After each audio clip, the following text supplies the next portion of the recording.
after this ad read they were going to talk about that made me feel a lot better about the entire situation of my wiring stuff. Summit Racing Speed Legacy began in 1968 as a one-man startup and is now the world's speed shop with 4 huge facilities and more than 200 catalog editions.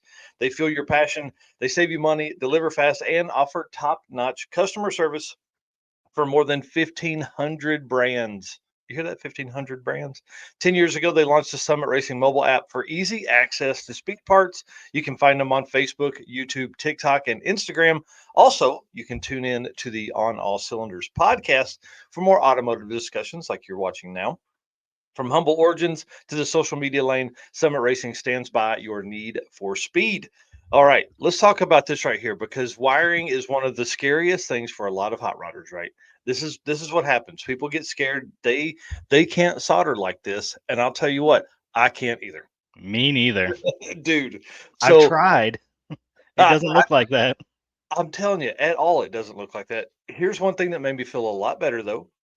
On the newest article on the On All Cylinders podcast page, they talk about wiring, and one of the topics is that crimping is better than soldering because it lasts longer and it doesn't put as much stress on the wiring, which can then eventually be brittle and break.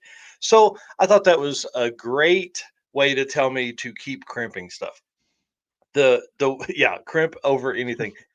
The best part about crimping is that it's one, it's way easier. Two, you're not taking the chance of burning the crap out of your fingers. And it's a lot smaller. For me, it's a lot smaller. So as you're trying to, put a whole lot of wiring together, you can crimp these things, but it comes down to using the right tools and all that kind of stuff. And they go into this whole big detail on it, but I thought it was really good. But here's one thing they said: for most applications, crimp connections are more reliable than hand soldered ones. When a proper crimp doesn't damage the wire. Thought that was cool. Yeah, because I generally damage it. It doesn't add a heat or limit flexibility. The most common crimp terminals are insulated, but uninsulated terminals are cleaner and can be made without being obvious. A properly made crimp will last longer than a soldered joint and is easier and faster to make. You can find that on the summitracing.com, or you can find that on onallcylinders.com. The biggest part of that for me is the crimp. That's why I always liked crimping, is because it was smaller. Hmm.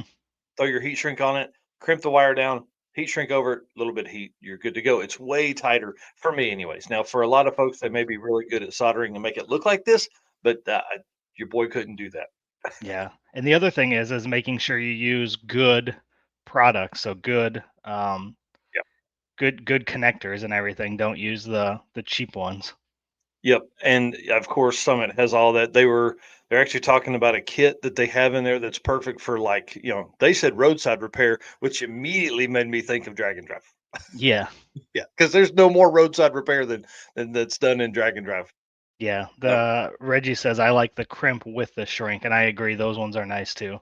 yep, yep. So that's always a plus. So what are your thoughts, not just Eric, but everybody in the comments? If you're wiring something, I mean, obviously I'm a crimp guy, and I have bought some crimping pliers and all that kind of stuff because I feel like I do way better with that, and it's way faster for me than trying to solder stuff. So let us know in the comments. Yeah, had a heat sink to the joint too. All right.